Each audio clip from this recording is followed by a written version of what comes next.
யார் யாரோ வாழ்விலே சிலுவையை கண்டீரோ, சிலுவைக்காய் பணி செய்ய வாரீரோ. யார் யாரோ வாழ்விலே சிலுவையை கண்டீரோ, சிலுவைக்காய் பணி செய்ய வாரீரோ. நம் மத்தியிலே கர்த்தருடைய வார்த்தையை சுமந்து கொண்டு வந்திருக்கிற அருமையான திரு டேவிட் ஜேக்கப்பனனுக்காக நான் தேவனை அதிகமாக ஸ்தோத்திரிக்கிறேன். எப்பொழுதும் தேவனை குறித்து அறிகிற வாசனையை வெளிப்படுத்துகிற தேவனுக்கு ஸ்தோத்திரம் சொல்லி பவுல் சொல்லுகிறார். அன்றைய சுவிசேஷத்துடைய வாசனையை ஜனங்கள் அந்த பாரத்தை பெற்றுக்கொள்ள வேண்டும் என்று சொல்லி இந்த நேரத்திலும் நம் மத்தியில் ஆண்டவர் அவங்களை கூட்டி கொண்டு வந்திருக்கிறார். ஒரு நோக்கத்தோடு நம் ஜெப சிந்தையோடு நம் செய்திக்கு நேராக போவோம். அண்ணனை நாங்கள் வாழ்த்தி வரவேற்கிறோம். ஆண்டவரும் உலக இரட்சகருமாகிய இயேசு கிறிஸ்துவின் இனிதான நாமத்தினாலே உங்கள் யாவரையும் வாழ்த்துகிறேன். இந்த மாலை வேளையில் உங்களோடு இணைந்து ஜெபிக்கவும் ஆண்டவரை அர்த்தத்தோடு ஆராதிக்கவும் ஆண்டவர் தந்த கிருபைக்காக ஆண்டவருக்கு அதிகமாய் நன்றி சொல்லுகிறேன். இந்த பரிசுத்த ஐக்கியத்திற்காக ஆண்டவரை அதிகமாய் ஸ்தோத்திரிக்கிறேன். இது போன்று ஏராளமான குழுக்கள் தமிழகமெங்கும் தேசமெங்கிலும் எழும்ப வேண்டும்.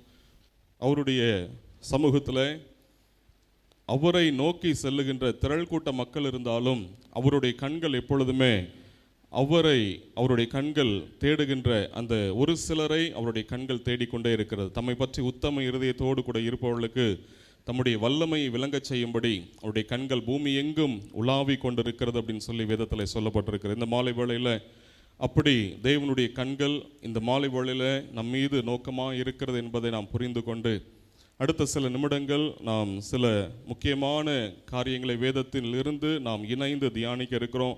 ஆண்டவர் நம்மோடு கூட பேச வேண்டும். 2 ராஜாக்களின் புத்தகத்தில் 5வது அதிகாரத்தினுடைய முதல் வசனத்தை வாசிக்கலாம். 2 ராஜாக்கள் 5வது அதிகாரம். சீரிய ராஜாவின் படைத்தலைவனாகிய நாகமான் என்பவன் தன் ஆண்டவனிடத்தில் பெரிய மனுஷனும் எண்ணிக்கை உள்ளவனுமாயிருந்தான். அவனை கொண்டு கர்த்தர் சீரியாவுக்கு ரட்சிப்பை கட்டளையிட்டார். மகா பராக்கிரமசாலியாகிய அவனோ குஷ்டரோகியாயிருந்தான். மகா பராக்கிரமசாலியாகிய அவனோ குஷ்டரோகியாயிருந்தான். இந்த 2 ராஜாக்கள் 5வது அதிகாரத்தில் குஷ்டரோகம் பிடித்த இந்த மனிதனுக்கு ஆண்டவர் எப்படி சுகம் தந்தார், அவன் எப்படி தேவனை மகிமைப்படுத்தினான் என்பதை நாம் அறிந்திருக்கிறோம். குஷ்டரோகியாக இருந்த அவனுடைய வாழ்வில் அவன் தேவனை அறிந்து கொண்ட விதமும் தேவனுன் மேலே அவன் தன்னுடைய விசுவாசத்தை திருப்பி கொண்ட விதமும் ஆச்சரியமான ஒரு காரியம். அதற்கு தேவன் பயன்படுத்தின ஒரு சில மனிதர்களை இந்த மாலை வேளையில் மிக சுருக்கமாய் உங்களுக்கு முன்பாக நான் காண்பிக்க ஆசைப்படுகிறேன். இந்த மகா பராக்கிரமசாலியாகி இந்த மனிதன் உணர்வற்ற மனிதனாக குஷ்டரோகத்திலே பாதிக்கப்பட்டு நாளுக்கு நாள் அழிந்து கொண்டிருந்த அவனுடைய சரீரம், சிதைந்து கொண்டிருந்த அவனுடைய சரீரம் மீண்டுமாய் உயிர் பெற வேண்டும் என்பதற்கு தேவன் தன்னுடைய மகாபெரிய வல்லமையை வெளிப்படுத்துவதற்கு ஆண்டவர் பயன்படுத்தின சில மனிதர்களை சுருக்கமாக நாம் ஏற்கனவே அறிந்திருக்கக்கூடிய வேத பகுதி நான் உங்களுக்கு அடிக்கோடிட்டு காண்பிக்க ஆசைப்படுகிறேன். நான் ஞாபகப்படுத்த ஆசைப்படுகிறேன். இதில் 5வது வசனத்தை வாசிக்கலாம். 5வது அதிகாரம் 5வது வசனம். அப்பொழுது சீரியாவின் ராஜா நல்லது போகலாம், இஸ்ரவேலின் ராஜாவுக்கு நிருபம் தருகிறேன் என்றான். அப்படியே அவன் தன் கையிலே 10 தாலந்து வெள்ளியையும் 6000 சேக்கல் நிறை பொன்னையும் 10 மாற்று வஸ்திரங்களை எடுத்துக்கொண்டு போய் சீரிய ராஜாவுக்கு அறிவிக்கப்படுகிறது. இது போன்று அங்கே இஸ்ரவேலில் இருக்கக்கூடிய தேவ மனிதனிடத்தில் சென்றால் சுகம் கிடைக்கும் அப்படின்னு சொல்லி இந்த நாகமான் சீரியாவின் ராஜாவினிடத்துல போய், நான் இஸ்ரேலுக்கு போகிறதுக்கு எனக்கு என்ன வேணும், விசா வேணும், விசாக்கு நீங்கள் பெர்மிஷன் கொடுக்கணும் அப்படின்னு சொல்லி கேட்குறான். ஆசையோடு அவன் பெர்மிஷனை கொடுத்தது மட்டுமல்ல, அந்த தேவ மனிதனுக்கு வெகுமதிகளையும் திரளாய் கொடுத்து அனுப்புகின்றான். சீரியாவுக்கும் இஸ்ரேலுக்கும் இடையில நல்ல உறவு இருந்ததா அப்படின்னு சொல்லி கேட்டிங்கன்னா நல்ல உறவு இல்லை. ரெண்டும் பகை உள்ள ஒரு நாடு. ஒன்றை நீங்கள் வேதாகமத்தினுடைய துவக்க காலத்திலேருந்து நம்ம பார்ப்போம் என்றால் இரண்டுத்துக்கும் தொடர்ச்சியாக யுத்தம் நடந்து கொண்டே இருக்கிறது. இன்றைக்கு வரைக்கும் யுத்தம் நடந்து கொண்டிருக்கிறது. ரெண்டுக்கும் இடையில ஒரு பெரிய சமாதானம் ஒரு காலம் இருந்ததில்லை. ஆனால் இந்த சீரியா ராஜா எதிரி தேசமாக இருந்தாலும் இவன் தேவனை அறியாதவனாக இருந்தாலும் அவனுக்குள்ள இருந்த ஒரு ஏக்கம் என்ன அப்படின்னா, அவனுடைய படைத்தலைவனுடைய குஷ்டரோகம் சுகமடைய வேண்டும் என்கிற ஆசை அவனுக்குள்ளாக இருந்தது. அந்த குஷ்டரோகம் மாற்றப்பட வேண்டும் என்பதற்காக நான் யாருடனும் கரம் கோர்த்து நிற்பதற்கு நான் ஆயத்தம் என்று சொல்லி அவன் தன்னை தாழ்த்தி இஸ்ரேல் ராஜாவுக்கு கடிதம் எழுதவும், இங்கே வெகுமதிகளை கொடுத்து அனுப்பவும், அவனோடு கூட கரம் கோர்த்து நிற்கவும் தன்னை அர்ப்பணம் செய்கிற ஒரு அழகிய காட்சியை தேவாவியானவர் வேதத்திலே பதிவு செய்து வைத்திருக்கின்றார். ஹல்லேலூயா. தேவனை அறியாத ராஜாவினுடைய இருதயத்தில் இருந்த இந்த ஆசை தேவனை அறிந்து தேவனுடைய வல்லமையை புரிந்து கொண்ட ராஜாவினிடத்துல எல்லளவும் இல்லை. நீங்க தொடர்ந்து வேதத்துல பார்த்தீங்கன்னா 7வது வசனம் பாருங்க. இஸ்ரவேலின் ராஜா அந்த நிருபத்தை வாசித்த போது அவன் தன் வஸ்திரங்களை கிழித்துக் கொண்டு ஒரு மனுஷனை அவன் குஷ்ட ரோகத்தினின்று நீக்கிவிட வேண்டும் என்று அவன் என்னிடத்தில் நிருபம் அனுப்புகிறதற்கு கொல்லவும் உயிர்ப்பிக்கவும் நான் தேவனா? அவனுடைய ஸ்டேட்மெண்ட் பாருங்க, கொல்லவும் உயிர்ப்பிக்கவும் நான் தேவனா அப்படின்னு சொல்லி கேட்கிறான். என்கிட்ட நிருபத்தை தந்து அனுப்புறதுக்கு நான் என்ன தேவனா அப்படின்னு சொல்லி கேட்கிறான். தேவன் இல்லதான், ஆனா ஜீவனுள்ள தேவனை அறிந்திருக்கிறவன், ஜீவனுள்ள தேவனுடைய வல்லமையை கண்டவன், ஏற்கனவே அவனுக்கு முன்பாக எலியாவினுடைய நாட்களை கண்டவன், தேவன் எப்படியெல்லாம் மகிமையாய் கிரியை செய்தார் என்பதையெல்லாம் அறிந்திருக்கிறவன். ஆனா அப்படி தேவனுடைய வல்லமையும் மகத்துவத்தையும் அறிந்திருந்தோம், தேவனுடைய பராக்கிரமத்தை அறிந்திருந்தும், தேவனை காண்பிக்க வேண்டிய அந்த நிலையில் இருந்தும் அவன் தேவனுடைய அன்பையோ தேவனுடைய அந்த அறிமுகத்தையோ காட்ட வேண்டிய விதத்துல காண்பிக்காததுனால ஆண்டவர் சீரிய ராஜாவின் மூலமாய் இந்த மனிதனுக்கு சுகத்தை தர வேண்டும் என்பதற்காக ஆண்டவர் வேறு திசையில செயலாற்றுகின்ற காரியத்தை பார்க்க முடிகிறது. இன்னைக்கு நம்ம ஒரு ஸ்டெப் எடுத்து வைக்கல அப்படின்னா ஆண்டவருக்கு 1000 பேர் இருக்கிறாங்க அவருடைய வேலையை செய்வதற்கு. ஆனால் நீங்களும் நானும் நம்முடைய ஆசீர்வாதங்களை இழந்து போய் விடுவோம். எஸ்தருக்கு சொல்லப்பட்ட வார்த்தை அதுதான். இந்த காலத்தில் உனக்கு இந்த வாய்ப்பு தரப்படுகிறது, இந்த ராஜ மேன்மை அதற்காக தான் உனக்கு கொடுக்கப்பட்டிருக்கிறது. நீ செயல்பட வேண்டிய காலம் இது. நீ செயல்படாவிட்டால் தேவன் செயலாற்றுவதற்கு அவருக்கு ஏராளமான மனிதர்கள் உண்டு. தன்னுடைய வல்லமையும் தன்னுடைய பராக்கிரமத்தையும் காண்பதற்கு ஆண்டவருக்கு ஏராளமான நபர்கள் உண்டு. ஆனால் நீ உன்னுடைய ஆசீர்வாதத்தை இழந்து போய்விடுவா என்று சொல்லி மொர்தெகாயின் மூலமாய் சொல்லப்பட்ட அந்த செய்திக்கு கீழ்ப்படிந்த எஸ்தரை நம்ம பார்க்க முடிகிறது. ஆனால் இந்த இடத்துல தேவ வல்லமையை அறிந்திருந்த இந்த மனிதன் காண்பிக்க வேண்டிய விதத்தில் காண்பிக்காததுனால அவனுக்குள்ள அந்த சீரியா ராஜாவோடு கூட கரம் கோர்த்து நிற்பதற்கான மனப்பக்குவம் இல்லை. இன்றைக்கு தேவ சமூகத்தில் ஆண்டவர் அப்படிப்பட்ட ஒரு பெரிய அன்பையும் ஐக்கியத்தையும் எல்லா சபைகளுக்குள்ளேயும் எல்லா சங்கங்களுக்குள்ளேயும் ஆண்டவரே நீ தர வேண்டும் என்று சொல்லி அவருடைய பாதத்தை பிடித்து கதறுவதற்கு ஆண்டவர் நம்மை அன்போடு கூட அழைக்கின்றார். தனக்குத்தானே பிரிந்திருக்கக்கூடிய ராஜ்யம் அது ஒரு நாளும் நிலை நிற்காது என்று சொல்லி ஆண்டவர் சொல்லியிருக்கிறார். தனக்குத்தானே பிரிந்திருக்கக்கூடிய வீடும் அதுவும் ஒரு காலமும் நிலைத்திருக்காது என்று சொல்லி ஆண்டவர் வாக்கு பண்ணியிருக்கிறார். இன்றைக்கு குடும்பங்களில் அப்படிப்பட்ட அன்பையும் ஐக்கியத்தையும் ஆண்டவர் தர வேண்டும். நம்ம கூடி ஜெபிக்க வந்திருக்கிறோம். நம்முடைய வாழ்க்கையில என்னோடு கூட பழகுகின்ற என்னுடைய ஆபீஸ்ல வேலை செய்யக்கூடிய என்னுடைய நண்பன், என் கூட பிறந்த என்னுடைய சகோதர சகோதரி, என்னுடைய சொந்த மாமனார் மாமியார் அல்லது தாய் தகப்பன், இவர்களோடு என்னுடைய உறவு எப்படி இருக்கிறது என்பதை நாம் புரிந்து கொள்ள வேண்டும். தனக்கு தானே பிரிந்திருக்கக்கூடிய வீடு நிலைத்து நிற்க முடியாது. ஒருவேளை நம்முடைய ஆவிக்குரிய வாழ்க்கையில ஏதோ ஒரு நபரோடு கூட எனக்கு சரியான உறவு இல்லை, எனக்கு சரியான ஐக்கியம் இல்லை, அவங்க வந்துட்டா என்னால ஜபிக்க முடியல, அவங்க ஆலயத்துக்கு வந்துட்டா என்னால தேவனை ஆராதிக்க முடியல, எனக்கு மனசு ஒரு மாதிரி கிளேசப்படுகிறது, மனது எனக்கு நெருடலாக இருக்கிறது அப்படின்னு சொல்லி இன்னும் நம்ம யாரையோ ஏதோ ஒரு நபரை குறித்து நமக்குள்ளாக ஒரு நெருடல் இருக்கும் என்றால் நம்முடைய ஜபங்கள் தேவனுடைய சமூகத்தில் ஒரு வல்லமை உள்ள ஜபங்களாய் அது மாற முடியாது. தேவன் நம்மை பயன்படுத்த ஆசையோடு கூட எதிர்பார்க்கின்றார். இந்த தேவ சமூகத்தில் அமர்ந்திருக்கிற நம்முடைய அத்தனை பேருடைய உள்ளத்திலேயும் ஆண்டவர் அப்படிப்பட்ட கிருபைகளை நமக்கு தர வேண்டும். பரிசுத்த ஆவியானவராலே தேவனுடைய அன்பு நம்முடைய இருதயங்களிலே ஊற்றப்பட்டிருக்கிறது என்று சொல்லி தேவனுடைய வார்த்தையில சொல்லப்பட்டிருக்கிறபடி ஆண்டவர் அந்த அளவில்லாத அன்பினாலே நம்மை நிரப்புவதற்கு ஆண்டவர் உதவி செய்ய வேண்டும். எழுப்புதல் எங்கே துவங்குகிறது தெரியுமா?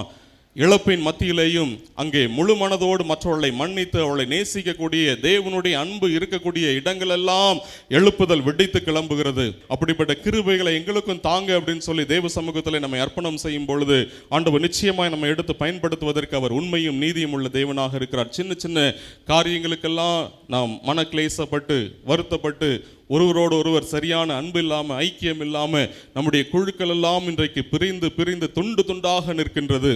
சிதைந்து போய் உலர்ந்து போய் கிடக்கக்கூடிய இந்த எலும்புகள் எல்லாம் திரும்ப ஒன்றாக இணைக்கப்படுவதற்கு தேவ ஆவியானவர் பலமாய் ஊற்றப்பட்டு அந்த அன்பினாலே தேவனுடைய திருச்சபை அத்தனை சரீரங்களும் அங்கே சிதைந்து கிடக்கக்கூடிய சரீரங்கள் எல்லாம் இணைந்து ஒரே சரீரமாய் நின்று எழும்பி நிற்கும் பொழுது நிச்சயமாய் சீக்கிரத்தில் ஒரு பெரிய எழுப்புதலை நம்ம பார்ப்போம். ஹல்லேலூயா. அப்படிப்பட்ட ஆசையோடு இருக்கிறவர்கள் ஜெபிக்கிற ஜெபங்கள் தான் பரலோகத்தில் கேட்கப்படும். நீங்கள் ரெண்டாவது பார்த்தீங்கன்னா இந்த சம்பவத்தில் கீழே 11வது வசனம் பாருங்க. 10-11 2 வசனங்களை வாசிக்கலாம். அப்பொழுது எலிசா அவனிடத்தில் ஆள் அனுப்பி, நீ போய் யோர்தானில் 7 தரம் ஸ்நானம் பண்ணு, அப்பொழுது உன் மாம்சம் மாறி நீ சுத்தமாவா என்று சொல்லச் சொன்னான். அதற்கு நாகமான் கடுங்கோபம் கொண்டு புறப்பட்டு போய் அவன் வெளியே வந்து நின்று தன் தேவனாகிய கர்த்தருடைய நாமத்தை தொழுது தன் கையினால் அந்த இடத்தை தடவி இவ்விதமாய் குஷ்டரோகத்தை நீக்கி விடுவான் என்று எனக்குள் நினைத்திருந்தேன். நான் ஸ்நானம் பண்ணி சுத்தமாகிறதற்கு இஸ்ரவேலின் தண்ணீர்கள் எல்லாவற்றை பார்க்கிலும் தமஸ்குவின் நதிகளாகிய ஆப்னாவும் பர்பாரும் நல்லதல்லவோ என்று சொல்லி உக்கிரத்தோட திரும்பி போனான். பிடிச்சிருக்கிறது குஷ்டரோகம், ஆனா இருப்பது கடும் கோபம், தொடர்ச்சியா உக்கிர கோபம். என்ன சொல்றான், எங்ககிட்ட என்ன இல்லையா, இந்த நதி இல்லையா அந்த நதி இல்லையான்னு சொல்றான். இந்த கோபத்தின் மத்தியில, இந்த உக்கிர கோபத்தின் மத்தியில, இந்த கடும் கோபத்தின் மத்தியில இவனுக்கு சுகத்தை தர வேண்டும் என்று சொல்லி ஆண்டவர் பயன்படுத்தின 2வது நபர்களை நீங்க பாத்தீங்கன்னா அடுத்த வசனத்துல ரொம்ப அழகா சொல்லப்பட்டிருக்கு. 13வது வசனத்துல, அவன் ஊழியக்காரர் சமீபத்தில் வந்து அவனை நோக்கி, தகப்பனே, அந்த தீர்க்கதரிசி ஒரு பெரிய காரியத்தை செய்ய உமக்கு சொல்லி இருந்தால் அதை நீர் செய்வீர் அல்லவா? ஸ்நானம் பண்ணும், அப்பொழுது சுத்தமாவீர் என்று அவர் உம்மோடே சொல்லும் போது அதை செய்ய வேண்டியது எத்தனை அதிகம் என்று சொன்னார்கள். இந்த போர் சேவகர்கள் அல்லது வேலை ஆட்களுடைய அணுகுமுறை உண்மையிலேயே மிக ஆச்சரியமான ஒரு அணுகுமுறை. இந்த மனிதனுக்கு அப்படிதான் அவ்வளோ ஜென்டலா எடுத்து சொல்றாங்க, தகப்பனே பெரிய காரியத்தெல்லாம் செய்ய சொல்லலையே, போய் நதியில தானே முழுக சொல்லியிருந்தார். நான் இப்படி பார்க்குறேன், இந்த வேலை ஆட்கள் ஒருவேளை நம்ம அங்கே இருந்திருந்தா என்ன நடந்திருக்கும்? இவன் எப்போ காலியாவான், அண்ணன் எப்போ சாவான், திண்ணை எப்போ காலியாகும், அடுத்தது யாரு? அடுத்து யாரு? சீரியாவினுடைய படைத்தலைவன். நம்ம 4 பேர் இருக்கிறோம், 4 பேரில் யார் அடுத்த படைத்தலைவன்? நம்ம இடி முழக்க பிரசங்கியார்கள் யாக்கோபு யோவான் சொன்னாங்கல்ல, யார் ரைட்டு யார் லெஃப்ட்டு, இதுதான் அவங்களுடைய தாட்டாக இருந்தது. இன்றைக்கும் அப்படி தான் இருக்குது. இவர் எப்போ காலி ஆவார், அடுத்து நான் வந்து உட்கார்றது அப்படின்னு சொல்லி. ஆனால் அதன் மத்தியில் இந்த மனிதர்களுடைய அணுகுமுறை ஆச்சரியமான ஒரு அணுகுமுறை. அவங்களுக்குள்ள பதவி ஆசையோ பொருள் ஆசையோ கொஞ்சம் கூட இல்லை, ஒரே ஒரு ஆசை இருந்தது, என் படைத்தலைவன் சுகமாக வேண்டும். அதுதான் அவங்களுடைய ஆசையாக இங்கே நான் பார்க்குறேன். ஆசையோடு சொல்கிறாங்க, தகப்பனே நீங்கள் இந்த காரியத்தை செய்தால் நிச்சயமாக உங்களுக்கு கிடைக்கும், நீங்கள் ஏன் இதை செய்து பார்க்கக்கூடாது? பெரிய காரியத்தெல்லாம் சொல்லலையே. இன்னைக்கு இந்த எளிய ஒரு அணுகுமுறையை நிறைவேற்றுவதற்கு யார் தேவை அப்படின்னா, எந்த காரியத்தை குறித்தும் எதிர்பார்ப்பு இல்லாத தேவ மனிதர்களை தான் ஆண்டவர் எழுப்புதலை பயன்படுத்துகிறார். எனக்கு வந்தால் இது கிடைக்குமா, எது கிடைக்குமா, ஏதாவது கிடைக்குமா அப்படின்னு சொல்லி, ஏதாவது கிடைக்கும் அப்படின்னு சொல்லி ஆண்டவருடைய சமூகத்தில் வந்தோன்னா ஒன்றுமே கிடைக்காது. அப்படிப்பட்ட தேவனுடைய பிள்ளைகளால் தேவனுக்கு எந்த பிரயோஜனமும் இல்லை. நீங்கள் அடுத்து பார்த்தீங்கன்னா 2வது வசனத்தில் நம்ம எல்லாருக்குமே தெரிந்திருக்கக்கூடிய ஒரு அழகிய கதாபாத்திரம் 5:2, சீரியாவில் இருந்து தண்டுகள் புறப்பட்டு இஸ்ரவேல் தேசத்தில் இருந்து ஒரு சிறு பெண்ணை சிறைபிடித்துக் கொண்டு வந்திருந்தார்கள். அவள் நாகமானின் மனைவிக்கு பணிவிடை செய்து கொண்டிருந்தாள். அவள் தன் நாச்சியாரை பார்த்து, என் ஆண்டவன் சமாரியாவில் இருக்கிற தீர்க்க தரிசியினிடத்தில் போவாரானால் நலமாயிருக்கும், அவர் இவருடைய குஷ்டரோகத்தை நீக்கி விடுவார் என்றால், இந்த பெண்ணுக்கு வயது ஒரு 12 ஒரு 15 இருக்கும். சிறு பெண் அப்படின்னு சொல்லப்பட்டிருக்கு. இந்த பெண்ணினுடைய மனநிலையை நீங்கள் புரிந்து கொள்ள வேண்டும். பாபிலோன் எப்பெல்லாம் இஸ்ரேல் மேலே படையெடுத்ததோ அப்பொழுதெல்லாம் வாலிபர்களை தான் அவங்களுடைய டார்கெட்டாக அவங்க வைத்திருந்தாங்க. பெரியவர்கள் எல்லாரையும் கொன்று குவித்து வாலிபர்களையும் சிறு பிள்ளைகளையும் அவர்கள் கைது செய்து அடிமைகளாக கொண்டு வருவது அவருடைய வழக்கமாக இருந்தது. நீங்கள் பாபிலோனுக்கு கொண்டு வரப்பட்ட தானியேலாக இருந்தாலும் சரி, சாத்ராக் மேஷாக் ஆபேத் நெகோவாக இருந்தாலும் சரி, எசேக்கியேல் தீர்க்கதரிசியாக இருந்தாலும் சரி, இவர்களெல்லாம் அடிமைகளாய் பிடிக்கப்பட்டு கொண்டு வரப்பட்டவர்கள். அப்போ இவர்களுடைய பெற்றோருடைய நிலை என்ன அப்படின்னு சொல்லி தெரியாது. ஆனால் நிச்சயமாக ஒரு வித்தியாசமான சூழ்நிலையின் வழியாக தான் அவ கடந்து வந்திருக்கிறான். ஒரு சின்ன பிள்ளைய அடிமையாக கொண்டு வந்து ஒரு வீட்டில் வச்சா அந்த பிள்ளையினுடைய மனநிலை எப்படி இருக்கும் என்பதை நாம் புரிந்து கொள்ள வேண்டும். அப்போ அப்படிப்பட்ட இழப்புகளின் மத்தியிலே, அப்படிப்பட்ட உபத்திரவத்தின் மத்தியிலே, அப்படிப்பட்ட போராட்டங்களின் மத்தியிலே கைது செய்யப்பட்டு அடிமையாய் கொண்டு வரப்பட்ட இந்த பிள்ளையினுடைய மனநிலை என்ன இருக்கும் அப்படின்னா, இவனுக்கு இந்த வியாதி வந்துருச்சு அப்படின்னு சொல்லி தெரிஞ்ச உடனே இவளுக்குள்ள என்ன வந்திருக்கும்? சந்தோஷம்தான் வந்திருக்கணும் இல்லை? யாரை நீ தொட்ட? இன்னைக்கு அப்படிதான் நம்ம சொல்றோம். நமக்கு விரோதிகளுக்கு ஏதாவது ஒரு சின்ன பலவீனம் வந்துருச்சுன்னா, அவன் எனக்கு விரோதமா பேசினா ஆண்டவர் அவனை தொட்டார். இதுதான் நம்மளுடைய முதல் தாட்டா நம்முடைய மைண்டில் வருது இல்லை? ஆனால் இந்த சிறு பிள்ளைக்காக ஆண்டவரை அதிகமாக நாம் ஸ்தோத்தரிக்க வேண்டும். எத்தனை ஒரு உயர்ந்த குணம்! அவளுடைய ஏக்கம் எல்லாம் ஒன்று தான். நான் சிதைந்தாலும் எனக்கு அதை பற்றி கவலை இல்லை, என் குடும்பம் அழிந்தாலும் அதை பற்றி எனக்கு கவலை இல்லை. எப்படியாகிலும் நான் ஆராதிக்கிற ஜீவனுள்ள தேவனை இந்த எதிரியின் தேசம் அறிந்து கொள்வதற்கு இது ஒரு பெரிய வாய்ப்பு. இந்த நேரத்தில் தேவனையும் தேவனுடைய ஊழியக்காரர்களையும் நான் அறிமுகப்படுத்துவேன் என்றால், இந்த சீரிய படைத்தலைவன் இந்த ஜீவனுள்ள தேவனை புரிந்து கொண்டான் என்றால், இந்த சீரியா தேசம் தேவனை அறிந்து கொள்ளும் என்கிற ஏக்கம் அவளுக்குள்ளாக இருந்ததுனால தான் அதற்கான வாய்ப்பை ஒவ்வொரு வினாடியும் அவள் தேடிக்கொண்டே இருந்தாள். எப்பொழுது என் தேவனை நான் மற்றவர்களுக்கு அறிமுகப்படுத்த போகிறேன், எப்பொழுது இந்த இயேசுவை நான் அறிமுகப்படுத்த போகிறேன் என்கிற ஏக்கம் அவளை நாள்தோறும் அழுத்தி கொண்டே இருந்ததுனால தான், அதற்கான வாய்ப்பை அவள் தேடிக்கொண்டே இருந்ததுனால, இது சரியான வாய்ப்பாக இருந்ததுனால தன் நாச்சியார் இடத்துல போகிறாள். கிறிஸ்துவின் அன்பு அவளை நெருக்கி ஏவினது. தனக்கு வந்த இழப்புகள் அவளுடைய கண்களுக்கு முன்பாக வரல. அவள் கடந்து வந்த உபத்திரவத்தின் பாதை அவளுடைய கண்களுக்கு முன்பாக வரல. அவளுடைய எதிர்காலம் எப்படி இருக்கும் அதை பற்றிலாம் அவன் யோசிக்கவே இல்லை. ஆனால் எப்படியாகிலும் என் தேவனை காட்ட வேண்டுமே என்கிற ஏக்கமும் அந்த ஆவலும் இவளை நாள்தோறும் அழுத்தினதுனால ஆசையோடு கூட ஓடி போய் தன் ஆட்சியார் இடத்துல பேசுகிறார். என் தேசத்துல தேவ மனிதன் ஒருவர் இருக்கிறார் அப்படின்னு சொல்லி மிக அழகாய் தேவனை இங்கே அறிமுகப்படுத்தி விட்டாள். ஹல்லேலூயா! இது நம்மளால செய்ய முடியாதா? இல்லை? யோசேப்பு சிறைச்சாலையில் இருந்தான். சிறையில் இருந்தால் அவன் எப்படி இருந்திருக்கணும்? துக்கமுகமாய் இருந்திருக்கணும். நமக்கு சின்ன தலைவலி வந்தாலும் என்ன பண்ணுறதில்ல? ஏன் ஞாயிற்றுக்கிழமை ஆலயத்துக்கு வரல, ஏன் மாலை ஜெபத்துக்கு வரல, ஏன் உபவாச ஜெபத்துக்கு வரல? தலைவலி இருக்கிற மாதிரி வந்திருக்காது, ஆனால் இருக்கிற மாதிரி இருந்தது. ஃபீவர் வர மாதிரி இருந்தது, அதனால வரல இல்லை? ஆனால் யோசேப்பு சிறையில் இருக்கும்போது எத்தனை உபத்திரவங்கள், அவன் கடந்து வந்த பாதை, 13 ஆண்டுகள் அவன் பட்ட பாடுகளுக்கு அளவே இல்லை. ஆனால் சிறையில் இருக்கும்போது காலமே 2 பேர் புதுசாக உள்ளே வந்தாங்க. 2 பேருடைய முகத்தை பார்த்தவொன்னே என்ன பண்ணுறான்? ஏன்பா துக்க முகமாக இருக்கிறீங்க? இவன் எங்கே இருக்கிறான்? இவனே ஜெயிலில் தான் இருக்கிறான். ஆனால் அவங்கள பார்த்த உடனே அவங்க முகத்தை பார்த்து அவங்கள விசாரிக்கிறான். ஏன் துக்க முகமாக இருக்கிறீங்க? கவலைப்படாதீங்க, ஜெயிலில் நம்ம எல்லாம் ஒன்றா சந்தோஷமாக இருப்போம். இதுதான் தேவனுடைய பிள்ளைகளுடைய வேலை. ஹல்லேலூயா! நம்மளை ஜெயிலில் போட்டால் எப்படி இருந்திருப்போம்? இயேசுவுக்காக நான் வாழ்ந்து எனக்கு என்ன கிடைச்சது கடைசியில் அப்படின்னு புலம்பிக்கிட்டே தான் இருந்திருப்போம்.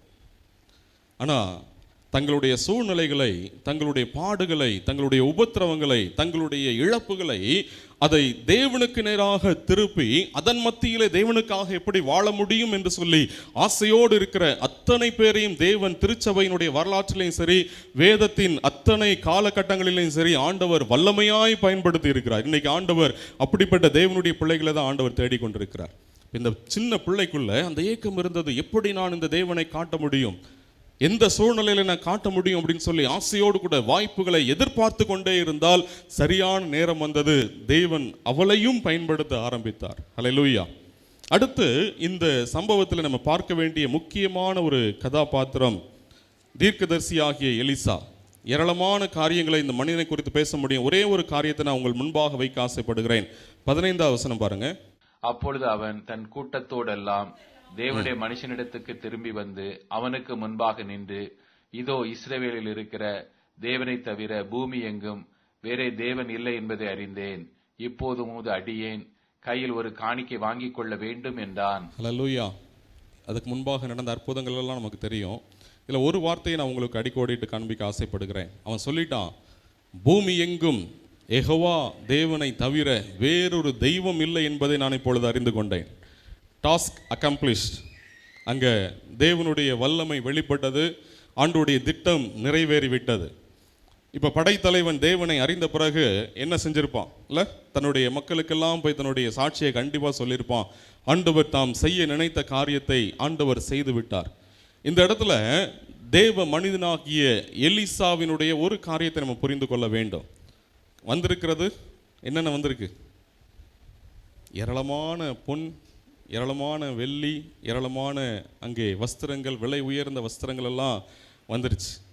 எலிசாவுக்கு வீட்டு வாசலுக்குள்ளே கூட அவனை ஏற்றுறதுக்கு மனசில்லை. அவனை அப்படியே போக சொல்லு, எனக்கு அதெல்லாம் தேவையில்லை.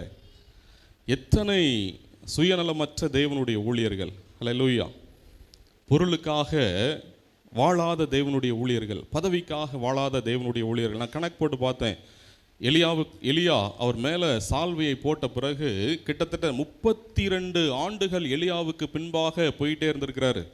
அவருக்கு கிடைச்ச டைட்டில் என்ன பைபிளில்? What was the title given to Elisha?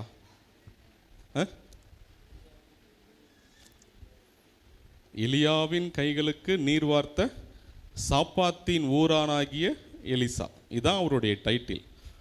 No right reverend, no most right reverend, no right reverend, left reverend, ஒன்றுமே கிடையாது. சிம்பிளாக சொல்ல போனால் இவர் எலியாவின் கைகளுக்கு தண்ணி ஊற்றினவர், அதான், வேற ஒன்றுமே இல்லை. இல்லை, டைட்டில் அவரை பாதிக்கலை. எந்த டைட்டிலும் அவரை பாதிக்கலை. எனக்கு இடம் தரலையே, அதெல்லாம் அவரை பாதிக்கலை.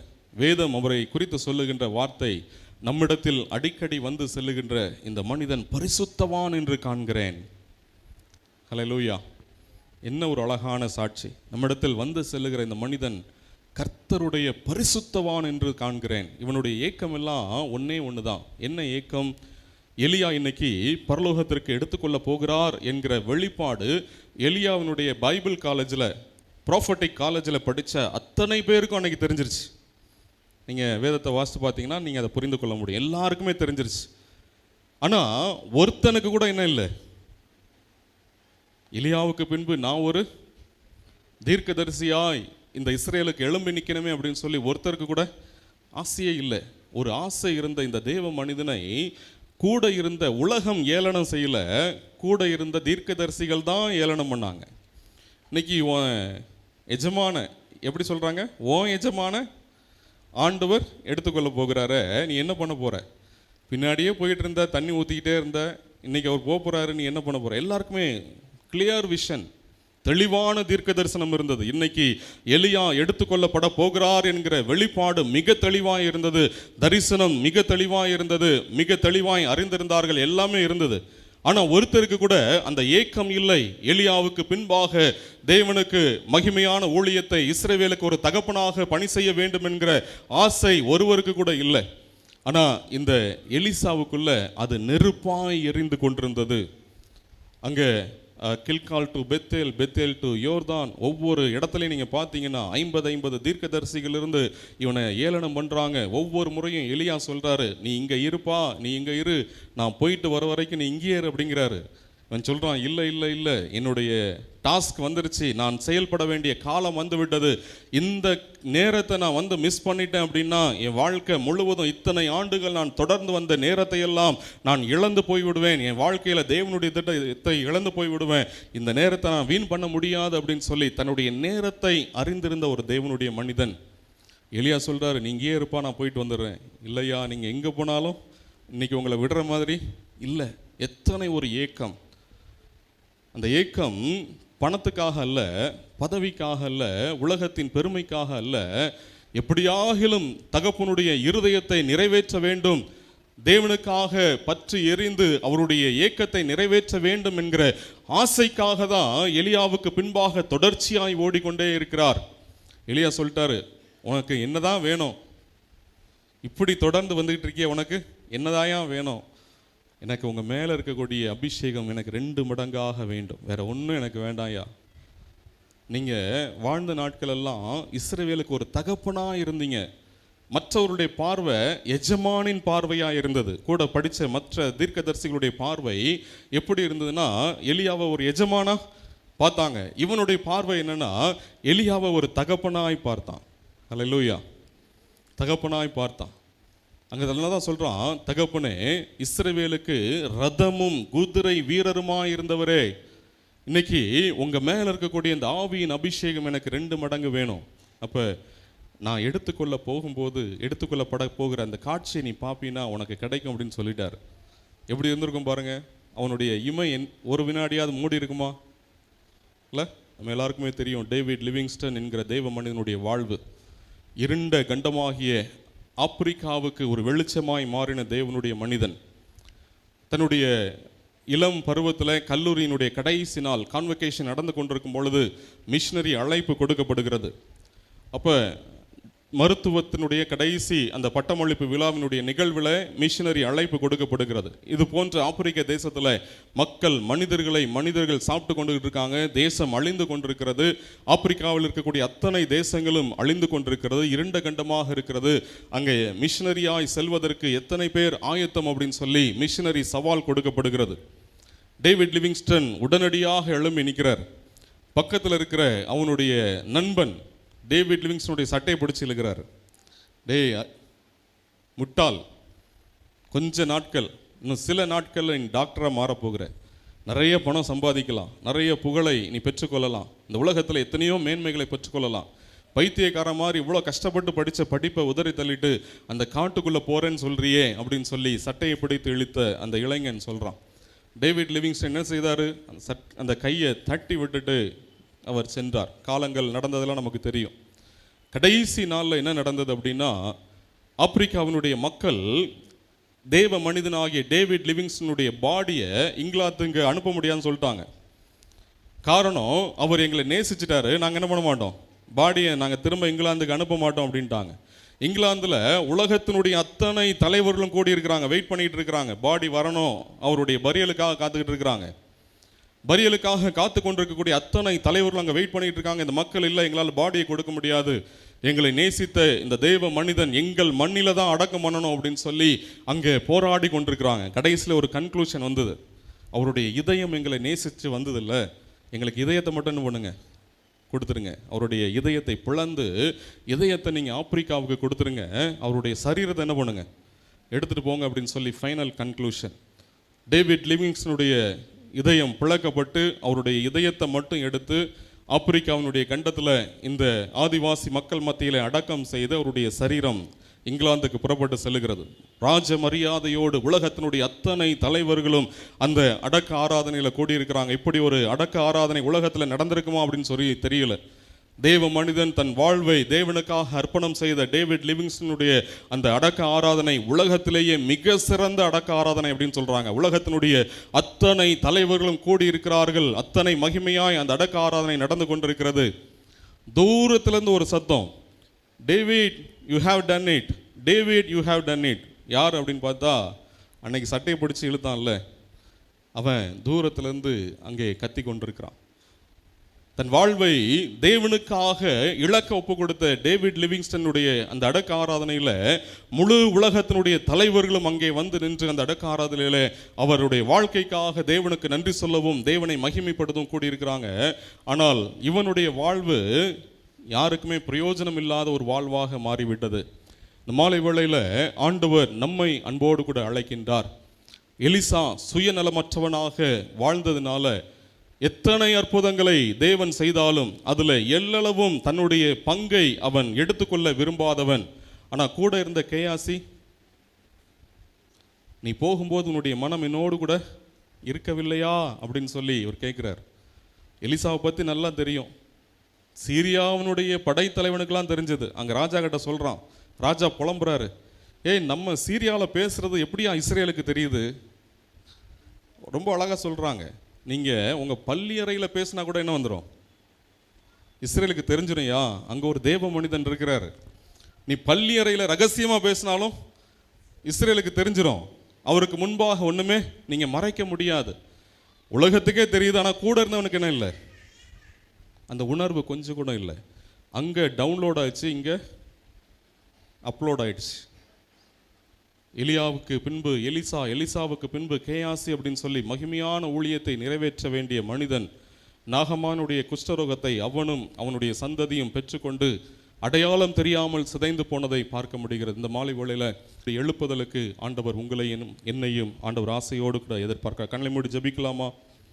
எழுப்புதலுக்காக நான் யாருடனும் கரம் கோர்த்து நிற்க ஆயத்தம் என்று சொல்லி நாம் நம்மை அர்ப்பணம் செய்வோம் என்றால், ஒரு மனமாய் நிற்போம் என்றால், நம்முடைய குடும்பத்தில் ஒரு மனதை காத்துக்கொள்வோம் என்றால், நம்முடைய ஐக்கியத்தில் ஒரு மனதை காத்துக்கொள்வோம் என்றால், இந்த வேலையாட்களைப் போல தகப்பனே நீங்கள் ஏன் இதை முயற்சி பண்ணக்கூடாது அப்படின்னு சொல்லி தங்களை தாழ்த்தி சுயநலம் இல்லாமல் எப்படியாகிலும் இந்த தேசம் தேவனை அறிய வேண்டுமே என்கிற ஏக்கத்தோடு அந்த வேலையாட்களைப் போல, அடையாளம் தெரியாத பேர் தெரியாத அவர்களைப் போல, என் பேர் தெரியலனாலும் எனக்கு அதை பற்றி கவலை இல்லை, எனக்கு பொறுப்பு கிடைக்கலனாலும் கவலை இல்லை, எனக்கு பதவி கிடைக்கலனாலும் அதை பற்றி எனக்கு கவலை இல்லை, எப்படியாகிலும் என் தலைவனுடைய குஷ்டரோகம் குணமாக வேண்டும், அதற்கு எங்களை அர்ப்பணம் செய்கிறோம் ஆண்டவரே என்று சொல்லி நம்மை அர்ப்பணம் செய்யும் பொழுது, இந்த சிறு பிள்ளையைப் போல நான் சிதைந்தாலும், என் குடும்பம் அழிந்தாலும், என் எதிர்காலம் ஒன்றுமில்லாமல் போனாலும் ஆண்டவர் எனக்கு ஒரு வாய்ப்பை தந்திருக்கிறார். அவரை காண்பிக்கக்கூடிய ஒரு பெரிய வாய்ப்பை ஆண்டவர் தந்திருக்கிறார். ஆண்டவர் கிருபையாக நமக்கு அந்த வாய்ப்புகளை ஒவ்வொரு நாளும் தந்து வருகிறார். நம்மை சுற்றி படிக்கக்கூடிய, நம்மோடு படிக்கக்கூடிய பிள்ளைகளுக்கு, நம்மோடு வேலை செய்யக்கூடிய மற்ற மக்களுக்கு, நம்மோடு கூட வாழ்கின்ற மக்களுக்கு, நாம் வாழ்கின்ற நம்முடைய எல்லைகளிலே இயேசுவை காண்பிக்க வேண்டிய விதத்தில் காண்பிப்பதற்கு ஆண்டவர் ஒவ்வொரு நாளும் அந்த ஏக்கத்தையும் அந்த பாரத்தையும் நமக்குள்ளாக ஒவ்வொரு நாளும் தர வேண்டும் என்று சொல்லி தேவ சமூகத்தில் நம்மை அர்ப்பணம் செய்யும் பொழுது ஆண்டவர் நம்மை வல்லமையாய் பயன்படுத்த அவர் ஆசையோடு இருக்கிறார். யாரை தேவன் பயன்படுத்த முடியும்? எத்தனை ஆண்டுகள் தேவனுக்காக வாழ்ந்தாலும் தனக்கு ஒரு அடையாளத்தை தேடிக்கொள்ளாம, தனக்கு ஒரு பொருளை சேர்த்து வைக்காம, தனக்கென்று வாழாம, எப்படியாகிலும் இந்த தேவனுடைய நாமம் முழு உலகத்திலேயும் மகிமைப்பட வேண்டும் என்று சொல்லி அங்கே வைராக்கியமாய் நின்ற, மக்களால் சாட்சியை பெற்ற, நம்மிடத்திலே அடிக்கடி வந்து செல்லுகிற இந்த எலிசா, கர்த்தருடைய பரிசுத்தவான் என்று காண்கிறேன் என்று சொன்னார்களே, ஆண்டவரே எங்களுக்குள்ள அப்படிப்பட்ட ஒரு வாழ்வை தாங்க ஆண்டவரே. இந்த சிறு பிள்ளையை போல, இந்த வேலையாட்களை போல, சீரிய ராஜாவை போல, எலிசாவை போல என்னையும் எங்களையும் நீர் பயன்படுத்தும்படி உடைய மகிமையான கரங்களிலே இந்த மாலை வேளையிலே எங்களை அர்ப்பணம் செய்கிறோம் ஆண்டவரே. இந்த ஐக்கியத்தில் இணைந்திருக்கிற ஒவ்வொரு தேவனுடைய பிள்ளைகளையும் கர்த்தர் அப்படி வல்லமையாய் எடுத்து பயன்படுத்துவீராக. உடைய கிருபைக்கும் உடைய ஆளுகைக்கும் எங்களை சமர்ப்பணம் செய்கிறோம். இயேசுவின் மூலம் வேண்டுகிறோம் எங்கள் அன்பின் பிதாவே. ஆமென்.